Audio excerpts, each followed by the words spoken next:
We are back, and we are back. This was episode 5, Children of the Royal Sun.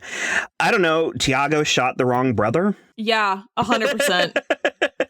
Like 100,000%. Like, we could have been okay if Raoul just kept shooting cops, but now that Mateo is just killing whoever and then also being a legitimate criminal, I don't know. I'm not into it. I don't understand what we're doing, because if Thiagos' relationship with his family is meant to be the emotional backbone of the show, I am not invested. No, it's definitely not. The most investment I have with his family is his mother, Raoul. And okay. No, Raoul for sure, and then secondarily the mother. Mm-hmm.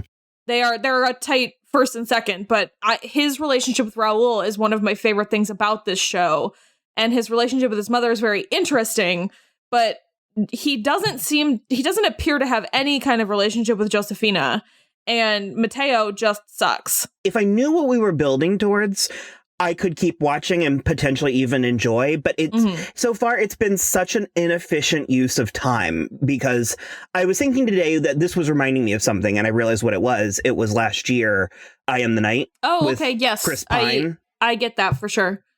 Well, it's taking place in Los Angeles roughly the same time. With a Black Dahlia-esque murder. Yeah. Mm-hmm. I guess that happened on this show. It's been so long since we've... I mean, they keep saying the words, the Hazlit Case, but I'm like, I don't know. Literally, the police chief was like, bring me a Mexican person and we'll say he did it. And blessedly, Thiago and Luis are still investigating it, but also it's like, when are we actually wrapping this up? Because who could it have been except for, like, I don't know, Officer Riley, if he weren't so stupid. Who committed the murder? Yeah. Amy Madigan. That's fair. But it's even still kind of like okay, for what? Like, yeah, 100%. I mean, I Am the Night was 7 episodes. That is brisk. And it's like, we are 5 episodes in, and I barely have an understanding of some of the characters, and that's just such, like I said, an inefficient use of time. And I'm still capable of finding things that I am interested in. Like I said, if Penny Dreadful wasn't attached to this at all, I would have already been gone. Yeah. Out of loyalty to the first 3 seasons of Penny Dreadful, I will see this through this season. And the other thing is, because I'm frustrated that I don't understand what the stories really had to do with each other, and I realized that was an issue in the first series, that they didn't really overlap either, but I was compelled. Well, I think a big part of the OG Penny Dreadful is that we knew who Eva Green was, we knew who Josh Hartnett was, you knew who Reeve Carney and Dr. Frankenstein were, and everybody knows who Timothy Dalton is. So we were already lured into this place with a bunch of familiar faces that we like and love. This one, really the only person or people that we know are Natalie Dormer and Nathan Lane. And that is a tough sell. And like I said, I have a fundamental I don't understand what the stakes are, because it's like, we're clearly trying to incite a race war, but I don't know why that's Magda's goal. Why she would be... Well, there is that prophecy, but I agree with you. I don't either. And also, if you want to start a race war, why are you taking so long? It feels like it would be so easy to do so much faster so that we get to a point where something is happening. And it's so strangely grounded. I've said, I think, almost every conversation that we've had where I was like, there's an argument to be made that this magic stuff isn't actually real. It's a flourish that is just for us, the viewer. An element to tell the story. Yeah. And so it's like, because we literally see, Magda go to the taxi dance and pick out a victim, which she, I guess, made sure that he was at least a bad person. Yeah, I was very unclear about that too, though, because we didn't have any follow-up to it later. Well, she killed him. He's who was dead in the house, Elsa's husband. Ooh, yeah. I watched it twice. You're right. When I put that together. Okay. Because the first time I thought I was like, her son's an extension of her, so I thought the body was just an extension of her. Sure. But no, I had to watch it again, and I was like, oh, that's what that... But even still, it's like that just kind of... we are that bored that we're just sort of checking out. And it's like, yeah, well, and also like, I don't feel that I should have to watch a show twice in order to catch something like that. Like, I shouldn't, it's fine if you want to, but I shouldn't have to. That shouldn't be a requirement, is my point. It's just so human. It's so grounded that this demon had to, in her spare time, infiltrate a dance to find a victim in order to frame a doctor. Like, I don't know. It felt very like there's other ways to go about this. Yeah. There's also, for me, some tonal inconsistencies because very specifically, when Dr. Kraft is leaving to go help Elsa, she, like, calls him at home to say that, like, she needs him or whatever.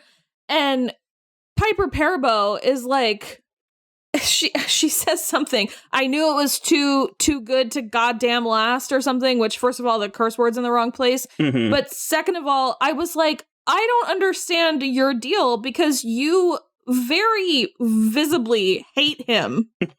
Why are you so disappointed that he might not also like you? Is it just because you're going to lose your status? I feel like that's not a good enough reason. And furthermore, with us, the audience not fully understanding, and the reviews, the Rotten Tomato rating for this show has consistently gone up. So maybe we are building to something that the critics...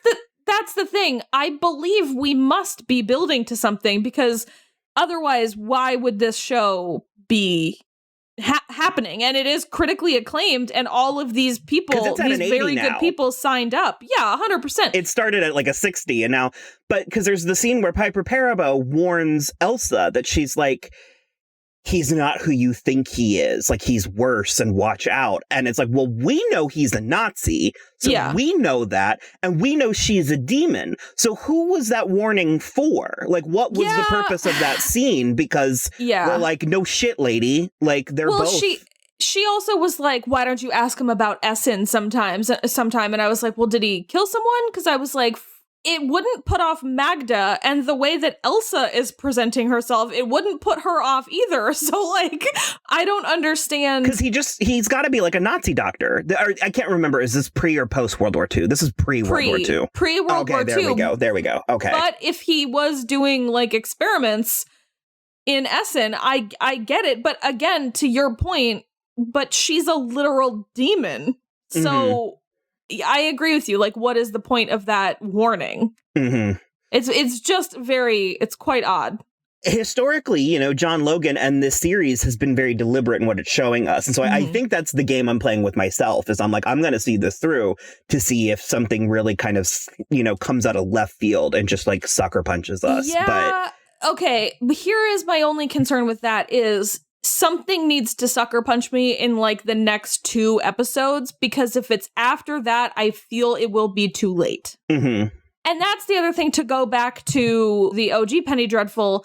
There were things like within the world of that show that we were already familiar with, like leaving even aside the actors who we were familiar with. There was Dorian Gray, who is an actual literary character. There was Frankenstein, which was an actual literary character. But there's also an entire episode where Frankenstein's monster also plays the role of the Phantom of the Opera. And so it's like, of course, we got that thrill within... Yes, 100%. And that's my point, where there was all, and despite the fact that City of Angels is relatively historically accurate, there was so much more in the regular Penny Dreadful that we had as touchstones to be like, even if the like main plot isn't 100% making sense, I have this touchstone in Dr. Frankenstein. Or furthermore, Westworld, you know, it's like we've watched 3 seasons of Westworld that have barely made a lick of sense, but we've at least been compelled with like things.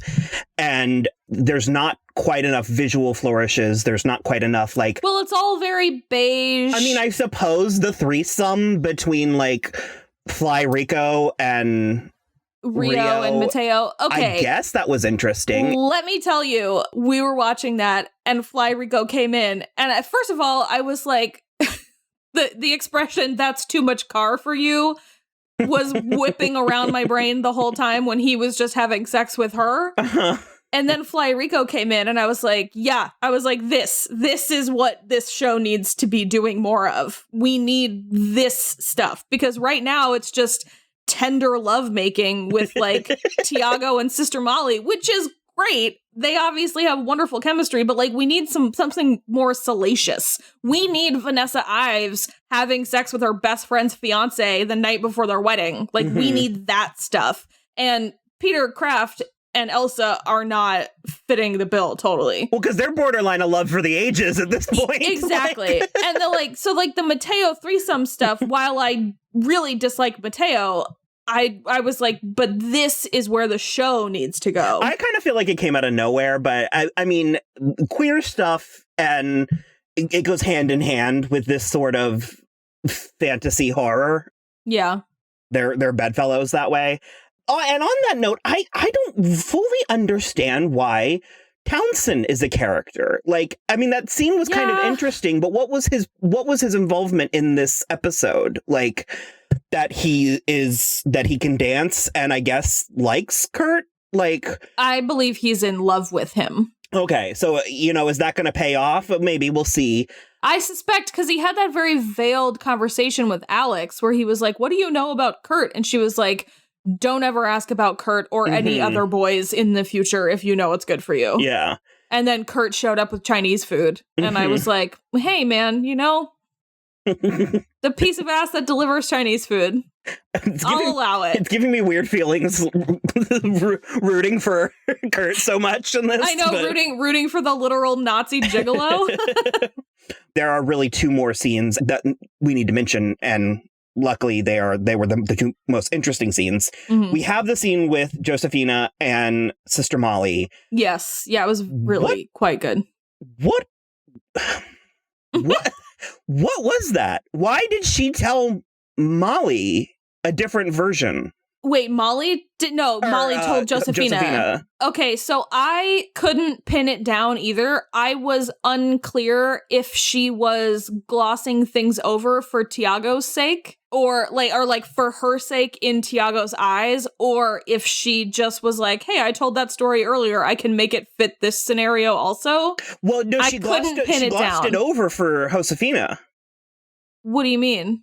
She told her that they helped her and everything was fine. No, that's what she told Thiago. She told Josefina that she was like, where is my mother? And then I was in the car alone with this man. Okay. It was the opposite. Okay. But that's why I was like, I'm very unclear if one or the other was real or if neither of them were real. Because, I mean, I pegged Molly as a potential supernatural entity, but I don't know to what end. I don't know. Yeah. I do find it interesting that she is playing the role of, like, the, Christian Primadonna, and she apparently is just having, like, affairs left and right. I do find that interesting. Yeah, same. But again, I still don't fully comprehend where we're going with it. And that brings us to the title, and then I wanted to comment on the scene and then go to the final scene. But the Children of the Sun, that's what they called it. Because again, with Magda, when she was undressing Mateo early on, and she gave that whole like monologue about the Aztecs and stuff, it was like, it's another point for me where I'm like, what is her allegiance? What is her alliance? Like, who is Santa Muerte? Because she is still very much on the periphery. Is she a Christian entity? Is she a Mexican entity? Is she a South American? Like, is she a goddess? Is she an angel? Is she a saint? I mean, and this is very me to get caught in the, like, the web of terminology or the mythos of all this. But bringing up the Aztec shit, I'm like, okay, well, you can't throw down words like that and not follow through, let alone name an episode after it. So it's like... Sure, yeah, 100%. Because then it's bold to cast Natalie Dormer as your, like, South American vengeance angel. There really is something I can't pin down about the central thesis of this show, because so far, all I've got are the gods are fickle and man is racist. You know what I mean? Like, but... it's obviously true, but I haven't gotten a lot more of, like, what we are actually supposed to be gaining through this show besides that. And that's I think, what's frustrating, because it was clear from very early in the original Penny Dreadful that we were dealing with good and evil and monsters. God versus the devil. Yeah. 100%. What is man and what is a monster? And you're right. We are now halfway through this show, and it's like, what is it that you're trying to tell me? Because I'm not getting it. And then, I mean, on top of all of that, we then have Nathan Lane delivering an expert performance in I don't know what show. It's not this show. Yeah, that's what's honestly, that's the part that's frustrating me the most, because I'm like, Nathan Lane is being so incredible in this show, and it's just sort of like, I've always liked Nathan Lane, but he's being, like, his performance is incredible in the show, and I'm like, but for what? That scene with him and Thiagos' mother was so good. Oh my God, and so that's good. What I want from this show. Like, yeah. And the fact that he took her seriously, and she took him behind the scenes into her world. Her faith. And I mean, there was a human skull on display. It was it was the big leagues. And he took her seriously, and he honored and respected it. And then she offered up a gift, which, I mean, you always take that. You take a gift. Because she was explaining all the different colors of Santa Muerte, and she was like, the black one is for protection against evil. And then she gave him a black Santa Muerte statue, and he was like, what could it hurt? And she just was like, yeah, what could it hurt? And like, that's the kind of attitude that, I mean, he's Jewish. That's like very far away from, like Bruja Catholicism. So it's like really an interesting note about Lewis as a character and the way that he views his own and other faiths. I don't know. That scene was wild to me. Like, so good. So I would welcome, a show about that. But, we'll see. We are committed to this twice over. 100%. Personally, and B, to finish our coverage. So as is now, I don't know the Hail Mary it would have to pull in order for me to come out of this just with a round of applause. At best, I think we'll be looking at like a brilliant but flawed type of a situation. Yeah. Even if this season kind of stumbled into the finish, I have enough faith that if were it to continue this same story, I would watch a season 2. Well, because that's the other thing is I don't know who's watching this. Yeah, same. It was always a niche show. And it's like, it was like, remember that show about Shakespeare a few summers ago called Will? And I only barely was watching it. And I was like, if you're having a hard time snagging me, then that says something. For sure. So, we'll see. I want to live in the world where Penny Dreadful is a viable property, is a franchise. For sure. Absolutely. But, it's looking bleak. So I do want to say that I didn't dislike this episode, but I think all of the comments we just made are more from a place of what are we actually doing versus this was bad. Like, it wasn't bad. I'm frustrated and I'm confused. So, okay. Well, I guess we will tune back in next week. And awesome. Oh boy, it's titled How It Is with Brothers. Yeah. And it's sure to have a lot of Mateo, our favorite character.